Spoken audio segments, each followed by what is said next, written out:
Halo teman, selamat datang di channel yang satu ini. Hehehe, channel ini adalah berisi cerita tentang alur Donghua yang keren. Penasaran? Yuk segera langsung markiden, mari kita dengar. Tapi sebelum itu, jangan lupa like dan subscribe-nya ya. Battle Through to Heaven.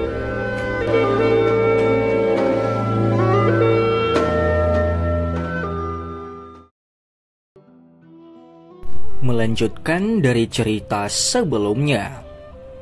Sosok tua itu menegang sesaat sebelum pulih dengan cepat.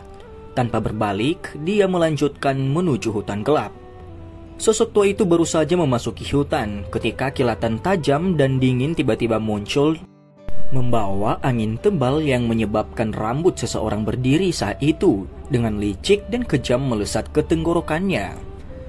Serangan tiba-tiba itu membuat sosok manusia tua itu agak lengah. Namun beruntung, kekuatan sosok itu tidak lemah. Segera teriakan pelan keluar dari mulutnya dan ruang di depannya tiba-tiba menjadi terdistorsi. Jalur kilatan dingin diubah karena udara yang terdistorsi itu meleset dan melewati bahunya. Siapa ini? Sosok manusia tua itu berteriak dengan marah setelah menghindari serangan itu. Dia melambaikan tangannya yang keriput sebelum tiba-tiba mengepalkannya. Segera sepasang busur energi yang terlihat sebagian dengan keras meraih tempat tertentu di hutan gelap. 5 angin kencang melesat dari cakar tangan sosok manusia itu. Mereka menghancurkan beberapa pohon besar yang setebal paha seseorang, menyebabkan serbuk gergaji tersebar ke segala arah. Wajah sosok manusia itu berubah setelah serangannya gagal mengenai sasarannya. Dia baru saja akan mundur ketika sosok berwarna putih tiba-tiba berkedip dan muncul dengan cara seperti kilat. Kabut kelabu yang membawa sedikit bau menerkam. Sosok manusia tua itu merasakan sesuatu sebelum kabut bersentuhan dengan tubuhnya. Memiliki pengalaman yang luas, dia bisa melihat sekilas bahwa kabut ini mengandung racun yang mematikan. Dia segera melambaikan lengan bajunya. Angin kencang bertiup dan menerbangkan kabut itu. Meminjam penghalang ini, jari-jarinya menekan udara kosong dan tubuhnya tiba-tiba naik ke langit. Suara akhirnya keluar saat dia menerobos dahan pohon yang lebat itu. Setelah keluar dari hutan, sosok tua itu baru saja akan melarikan diri ketika tubuhnya tiba-tiba menegang. Dia mengangkat kepalanya, wajahnya segera berubah menjadi jelek saat dia menatap pria tua berambut putih yang tergantung di langit. Sukian? Sosok manusia tua itu menoleh sedikit saat suara dingin dipancarkan dengan giginya. Itu menampakkan wajah yang familiar. Sosok ini secara mengejutkan adalah Yingsan tua, orang yang telah mengambil inisiatif untuk menyerah pada air liur transformasi tubuh bodhisattva sebelumnya. Hahaha, taktik Tuan Yingsan cukup bagus. Anda sebenarnya mampu menyembunyikan kekuatan spiritual Anda dalam air liur transformasi tubuh bodhisattva. Bahkan aku hampir tidak bisa merasakannya. Sebuah tawa lembut terdengar dari belakang Yingsan tua. Yang terakhir menoleh hanya untuk melihat Xiaoyan mengepakkan sayap api hijau gioknya di atas lautan pohon. Tidak disangka bahwa Anda benar-benar menemukannya. Di mana orang terakhir? Panggil juga mereka. Yingsan tua dengan dingin berteriak. Ekspresinya agak gelap dan serius saat dia tiba-tiba melihat lautan pohon di bawahnya. Cabang-cabang pohon yang lebat tiba-tiba bergetar setelah suara Yingsan tua terdengar. Segera, sosok berwarna putih anggun muncul. Akhirnya gaun putih melayang dan muncul di langit. Sosok yang agak cepat secara tidak sengaja menutup jalan mundur Yingsan tua. Hahaha, iblis tua. Kamu benar-benar licik. Jika Xiaoyan bukan seorang alkemis atau memiliki kekuatan spiritual yang melebihi orang biasa, kemungkinan dia tidak akan merasakan roh Anda bersembunyi di air liur transformasi tubuh bodhisattva ini. Sukian tersenyum dan tertawa saat dia mengamati Yingsan tua. Karena kamu semua sudah menemukanku, kenapa kamu tidak bertindak lebih awal? Yingsan tua dengan dingin tertawa. Ketika dia telah menyembunyikan rohnya di air liur transformasi tubuh bodhisattva, dia telah merencanakan untuk menunggu Xiaoyan dan Han Feng terlibat dalam pertempuran. Ia rela menunggu mereka berakhir dengan luka serius sebelum tiba-tiba mencuri air liur transformasi tubuh Bodhisattva tanpa adanya yang menyadarinya. Namun, hasil akhirnya tidak sesempurna yang ia bayangkan. Xiaoyan menggunakan taktik seperti kilat untuk membunuh 3 sesepuh dari lembah api iblis itu. Akhirnya dia menunjukkan Angry Buddha Lotus Flame yang menyebabkan Han Feng dan Mu Tianxing diam-diam takut padanya. Keduanya hanya bisa mundur. Dengan demikian, Dokter Peri Kecil dan Suqian berhasil mempertahankan kekuatan bertarung mereka, mengingat kekuatan Ying San tua. Ada terlalu banyak orang yang mengejar selama 2 hari terakhir ini, dan saya tidak punya waktu untuk mengganggu Anda. Terlebih lagi harus dikatakan bahwa taktik menyembunyikan jiwamu ini memang sangat unik. Saya dapat merasakannya, tetapi saya tidak dapat menemukannya. Lagi pula, ada banyak sekali orang rakus yang mengejar dari belakang, sehingga tidak mungkin bagiku untuk mengeluarkan air liur transformasi tubuh Bodhisattva untuk mengamatinya dengan cermat. Setelah kami mencapai Akademi Jianan, dan saya memiliki cukup banyak waktu untuk mempelajari air liur transformasi tubuh Bodhisattva, jejaknya pasti akan terlihat. Karena itu, ucap Xiaoyan. Jadi, alasan kamu sengaja pergi sendiri adalah agar aku yang dulu mengungkapkan diriku? Wajah Ying San tua berkedut. Dia tidak berharap jatuh pada skenario Xiaoyan. Rencana sempurna yang dia buat untuk menyembunyikan dirinya sebenarnya telah ditemukan oleh Xiaoyan sejak lama. Xiaoyan tersenyum, tatapannya menyapu tubuh ilusi Ying San tua dan tertawa dengan samar. Tuan Ying San, tolong kembalikan air liur transformasi tubuh Bodhisattva padaku. Aku bisa membiarkan masa lalu berlalu. Meskipun Anda saat ini hanya tubuh spiritual, jika roh ini dipukul dan disebarkan oleh kami, kemungkinan tubuh asli Anda akan mengalami kerusakan yang cukup parah. Terlebih lagi dengan mengandalkan indraku, aku bahkan mungkin bisa menemukan posisi tubuhmu yang sebenarnya, ucap Xiaoyan. Wajah Ying San tua sedikit berubah saat dia tertawa samar. Bocah, apa kau benar-benar memperlakukanku yang dulu ketakutan saat tumbuh dewasa? Jika Anda benar-benar ingin memaksa saya yang lama akan menghancurkan air liur transformasi tubuh Bodhisattva ini sekarang. Saya akan melihat apa yang dapat Anda lakukan saat itu, ucap Ying San tua. Keterampilan avatar spiritual yang digunakan Tuan Ying San ini tampaknya merupakan salah satu yang membutuhkan tubuh asli Anda untuk tetap berada dalam jarak yang dekat, bukan? Ini berarti tubuh Anda yang sebenarnya tidak jauh dari kami, jika aku tidak salah. Xiaoyan menyipitkan matanya, sesaat kemudian dia tiba-tiba membukanya dan jarinya menunjuk ke hutan bayangan di arah utara. Dia dengan dingin tertawa. Tubuhmu yang sebenarnya harusnya ke arah situ kan? Ucap Xiaoyan. Bahkan dengan siasat Ying San tua, ekspresinya tanpa sadar berubah ketika dia melihat kemana Xiaoyan menunjuk. Metode Qi yang dia latih sangat unik. Jika avatar spiritualnya dipukul dan dihamburkan, dia akan berakhir dalam kondisi lemah dan hanya dapat akan pulih setelah pelatihan untuk jangka waktu tertentu. Namun jika tubuh aslinya ditemukan, situasinya bisa menjadi fatal. Oleh karena itu, Ying San tua menempatkan tubuh aslinya di tempat yang sangat tersembunyi dan aman setiap kali dia menggunakan metode Qi ini. Namun, posisi itu saat ini sedang ditunjukkan oleh Xiaoyan. Dengan kata lain, jika yang terakhir diizinkan untuk mencari dengan hati-hati, dia mungkin bisa menemukan posisi yang tepat dari tubuh Ying San tua sebenarnya pada waktu itu. Rasa dingin di wajah Xiaoyan sedikit memudar ketika dia melihat ekspresi Ying San tua yang berubah di bawah sinar bulan.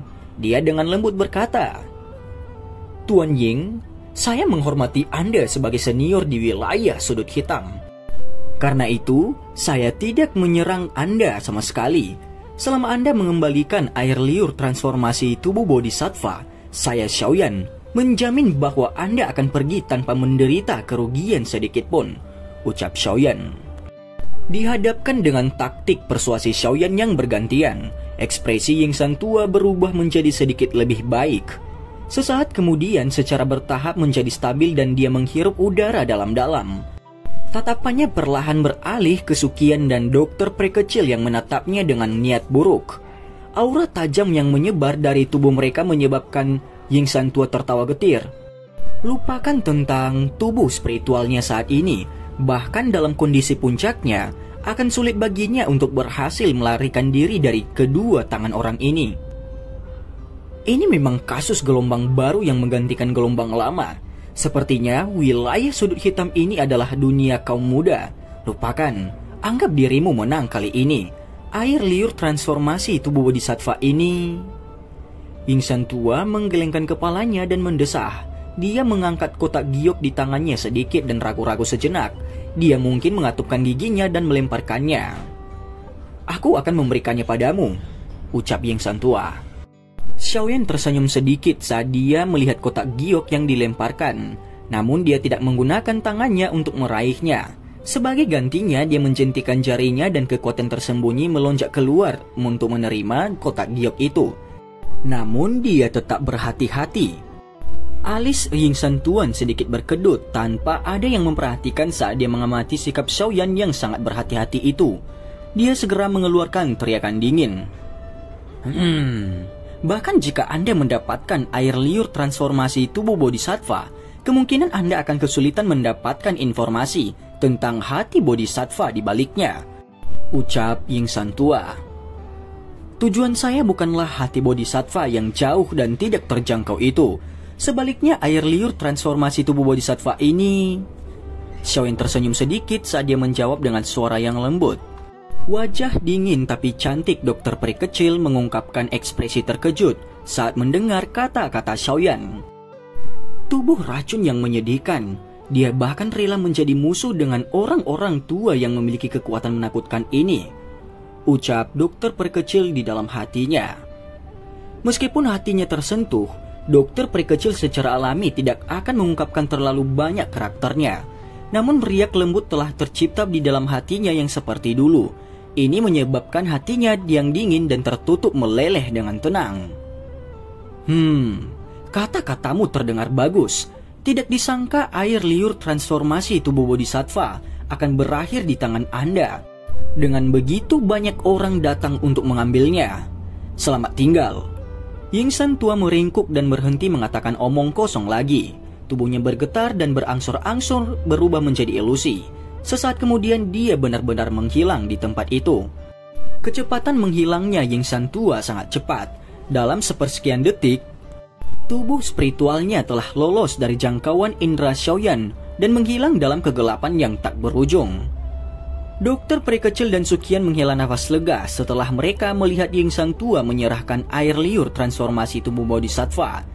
Tubuh mereka bergerak dan mereka muncul di samping Xiaoyan. Mereka melihat kotak giok yang mengapung di dekatnya dan tanpa sadar tertawa.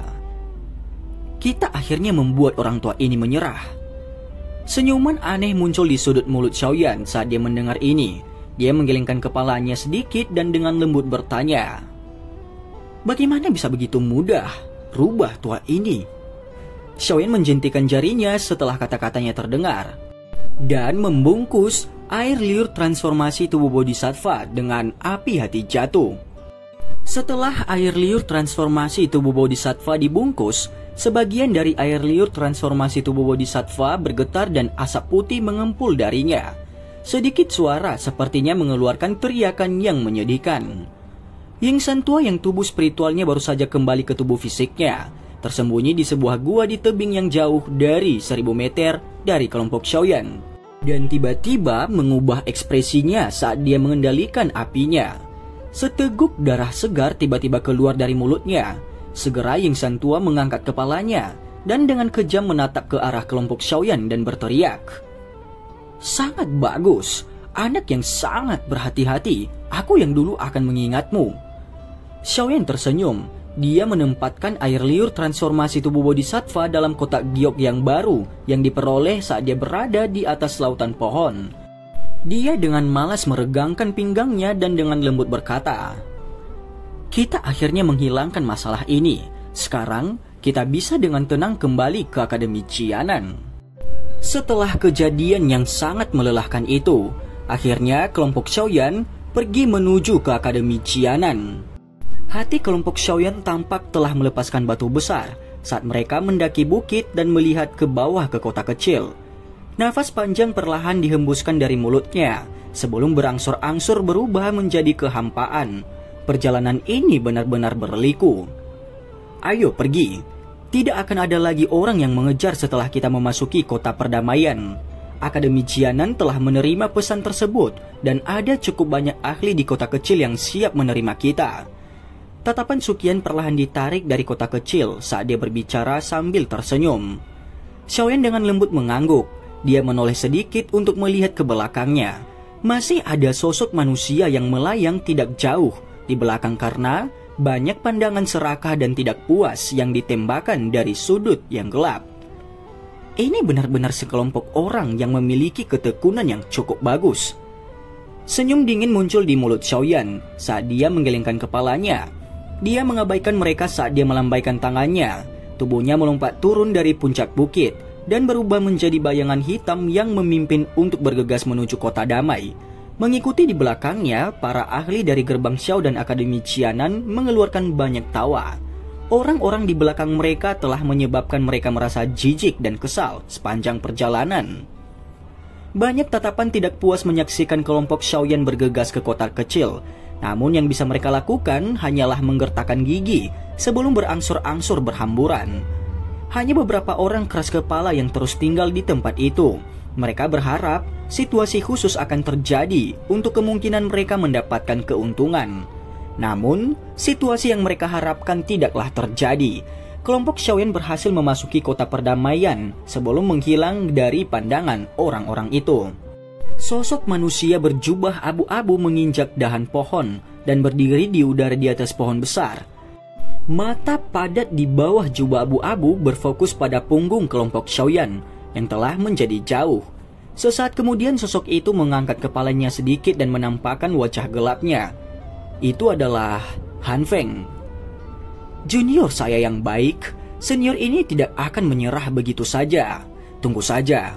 Setelah membunuh 3 sesepuh lembah api iblis, hari-hari baik Anda telah berakhir. Untuk saat ini aku akan mengizinkanmu menikmati waktumu.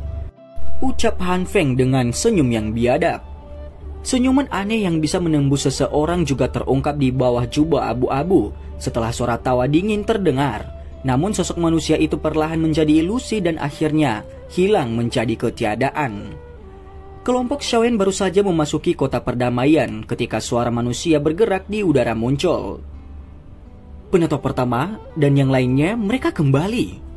Teriakan kegembiraan dengan cepat menyebar di seluruh kota kecil. Segera lebih dari 10 sosok manusia dengan aura kuat bergegas keluar dari kota kecil. Mereka muncul di depan kelompok Xiaoyan dalam sekejap mata. Melihat lencana di dada mereka secara mengejutkan, mereka adalah tetua akademi. Orang tua, kamu akhirnya kembali. Jika kami tidak mendengar informasi apapun dari Anda dalam 2 hari, saya berencana untuk memimpin beberapa orang ke wilayah sudut hitam untuk mencari Anda. Suara tua namun kuat tiba-tiba terdengar dari belakang. Setelah kemunculan lebih dari 10 orang tadi, segera seorang lelaki tua yang lincah mengambil langkah besar ke depan. Sesepuh sekitarnya yang melihat buru-buru membuat jalan. Hugan, mengapa kamu masih begitu malas? Jika kamu tidak mengendalikan amarahmu, kamu harus menunggu waktu yang tidak diketahui sebelum kamu maju ke kelas Douzong.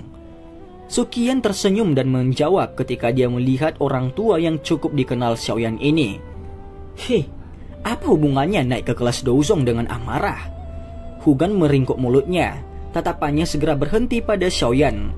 Dia mengamatinya sedikit sebelum mengeluarkan pujian dari mulutnya. Sungguh tak terduga, anak kecil, ketika Anda pertama kali memasuki kota perdamaian saat itu, Anda hanyalah seorang dadoushi. Dalam beberapa tahun Anda telah benar-benar menjadi ahli Dou Huang. Kecepatan pelatihan ini, kecil kemungkinannya ada orang yang bisa melampaui Anda bahkan di Akademi Jianan, ucap Hugan. Xiaoyan menyapa wakil kepala sekolah. Xiaoyan tersenyum saat dia mendengar ini. Dia dengan cepat menangkupkan tangannya ke Hugan dan menanggapi dengan hormat. Baiklah, kenapa kamu bertingkah seperti orang luar? Terlebih lagi dengan kemampuanmu saat ini, aku tidak pantas membuatmu bersikap sopan. Hugan mungkin telah berbicara dengan cara ini, tetapi dari raut ekspresi tersenyum di wajahnya, Jelas bahwa dia senang dengan perilaku Xiaoyan. Dia membelai dagunya dan menoleh ke orang-orang di atap yang menyapu tempat itu dengan tatapan penasaran sebelum berteriak dengan keras. Anak nakal ini adalah kepala gerbang PAN, Xiaoyan, dari Akademi Dalam yang sering kalian semua sebutkan. Namun dia adalah ahli asli Dou Huang. Apakah Anda tahu, gerbang Xiao, faksi yang sering mengirim ahli untuk melindungi kalian semua setiap kali kamu pergi ke wilayah sudut hitam untuk berlatih, itu juga sesuatu yang dia dirikan. Dia berbeda dari Anda, orang-orang yang masih membutuhkan orang lain untuk melindungi Anda, ucap Hugan. Semua orang di atap kaget saat mendengar kata-kata Hugan. Kilatan kuat tiba-tiba muncul dari mata mereka saat tatapan mereka dengan hati-hati menimbang Xiaoyan. Percakapan pribadi berulang kali menyebar seperti tumpukan lalat. Apakah dia senior Xiaoyan? Dia memang sangat muda. Terlebih lagi dia terlihat cukup tampan. Hahaha, apakah kamu naksir? Namun ada cukup banyak orang di akademi yang memiliki perasaan baik bercampur dengan rasa ingin tahu pada senior misterius ini. Saudarimu ini juga adalah pesaing terbesarmu. Cih. Gelombang tawa yang indah seperti lonceng perak meledak saat kedua wanita muda ini yang terlihat sangat mirip sedang berdebat. Tidak disangka senior Xiaoyan telah menjadi ahli Dou Huang di usia yang begitu muda. Dia memang layak menjadi pendiri gerbang PAN. Saat ini, gerbang PAN adalah faksi terkuat di Akademi Qianan. Lebih dari 30 tempat di 50 peringkat kuat teratas Akademi Dalam milik anggota gerbang PAN. Selain itu, bahkan orang-orang dari gerbang PAN memegang posisi sesepuh. Kekuatan ini adalah sesuatu yang tidak ada satupun golongan yang bisa melampaui bahkan sekarang. Bahkan dengan kulit tebal Xiaoyan, wajahnya tanpa sadar berubah menjadi sedikit merah ketika dia mendengar banyak percakapan pribadi dan merasakan tatapan yang tidak biasa. Ini terutama karena mata berkilauan dari beberapa gadis muda dan penampilan mereka yang tidak bisa menahan diri, ingin menjatuhkan diri. Tidak disangka bahwa masih ada beberapa orang di Akademi Qianan yang mengingatnya setelah pergi selama 2 tahun. Namun hatinya yang tegang diam-diam menjadi rileks ketika dia merasakan kekuatan dan keaktifan dari para pria dan wanita muda itu. Hatinya tanpa sadar menghela nafas. Senang menjadi muda. Ketika dia mengucapkan kata-kata ini, dia sepertinya lupa bahwa dia sebenarnya tidak jauh lebih tua dari para pemuda dan pemudi ini. Hahaha, anak kecil, selama bertahun-tahun sejak berdirinya Akademi Qianan, hanya ada sedikit orang yang mencapai rasa hormat seperti itu di tempat di mana para berbakat berkumpul. Anda juga pernah tinggal di tempat ini selama beberapa tahun, dan harusnya tahu, siswa di sini adalah elit yang datang dari berbagai tempat. Semuanya bersifat angkuh, sangat sulit untuk mendapatkan persetujuan seperti itu dari mereka. Hugan menepuk bahu Xiaoyan dan tertawa. Xiaoyan hanya bisa tersenyum canggung di hadapan kata-kata Hugan ini. Hugan menghela nafas pada dirinya sendiri, sepertinya tidak melihat ekspresi Xiaoyan. Ketika kamu tiba di Akademi Qianan saat itu, aku yang dulu merasa bahwa kamu bukanlah orang biasa. Melihatnya sekarang, tampaknya penglihatan saya setajam sebelumnya, ucap Hugan. Orang tua berhenti mencoba menyombongkan diri. Suqian tanpa daya menggelengkan kepalanya di samping. Dia melambaikan tangannya dan berkata, "Mari kita kembali ke Akademi Qianan dulu. Perintahkan unit penegak hukum untuk memperketat pertahanan. Selama periode waktu ini, tidak perlu melaporkan siapapun yang mencoba masuk dengan paksa dari wilayah sudut hitam. Serang saja mereka," ucap penato pertama. Perintah ini sudah lama diberikan. Daya pikat air liur transformasi tubuh Bodhisattva sungguh luar biasa. Hugan menganggukkan kepalanya. Di depan matanya, dia tiba-tiba menoleh ke dokter peri kecil di samping Xiaoyan. Aura samar yang merembes keluar dari tubuh yang terakhir menyebabkan dia merasa agak tertekan. Perasaan semacam ini adalah sesuatu yang hanya sesekali dia rasakan dari Suqian. Namun perasaan ini jauh lebih kuat. Oleh karena itu Hugan segera tersenyum saat dia bertanya secara acak. "Dia adalah dokter peri kecil temanku," ucap Xiaoyan. Hugan sangat kaget. Dia segera tertawa getir dan menghela nafas. "Kamu anak kecil, bahkan orang-orang di sekitarmu bukanlah individu biasa. Kamu memang bukan lagi anak kecil yang lembut seperti saat itu." Hugan menghela nafas secara emosional dan menoleh sebelum berteriak pada semua orang di atap. "Baiklah, kalian semua bisa bubar. Orang-orang dari unit penegak hukum akan tetap tinggal dan berpatroli." Banyak siswa yang bubar agak enggan setelah mendengar teriakan Hugan. Namun tatapan mereka masih berhenti sedikit lebih lama pada Xiaoyan sebelum mereka pergi. Baru setelah itu mereka bubar. "Ayo pergi, ikuti saya kembali ke Akademi Jianan. Menara pemurnian Ki Api Langit di Akademi Dalam masih mengharuskan Anda untuk mengaktifkannya sekali lagi. Selain itu, saya pikir Anda juga harus pergi dan melihat gerbang PAN Anda setelah 2 tahun tidak hadir. Bagaimanapun juga Anda adalah pendirinya."